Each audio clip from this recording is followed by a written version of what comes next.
simpan emas ni bukan macam saham. Save dan share dulu video ni untuk rujukan di masa akan datang. Semalam saya terima satu WhatsApp menarik daripada seorang penyimpan emas saya.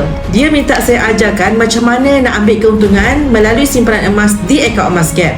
Beliau terima nasihat daripada salah seorang kawan dia, yang mana dia kata bila harga emas naik, lebih baik kita cepat-cepat ambil keuntungan.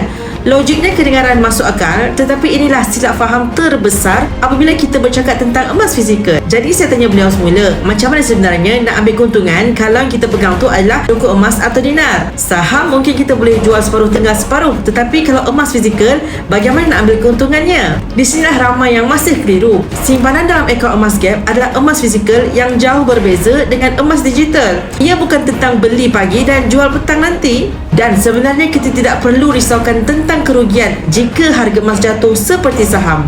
Jika saham jatuh, kita rugi semuanya. Walaupun harga emas ada naik dan turun dalam jangka masa pendek, tetapi harga emas meningkat secara purata lebih daripada 10% setahun dan ia tidak akan jatuh nilai kosong. Secara teori, emas digital nampak lebih menguntungkan, bukan?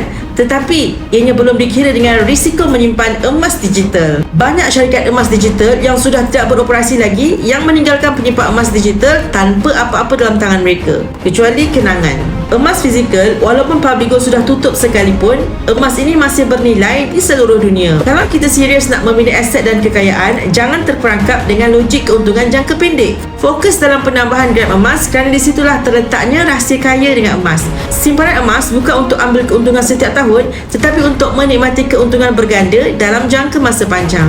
Yang mana berminat untuk menyimpan emas fizikal bersama Publigo, boleh klik link di bio Safia Sofian, daftar akaun secara percuma, saya akan bimbing sebaiknya.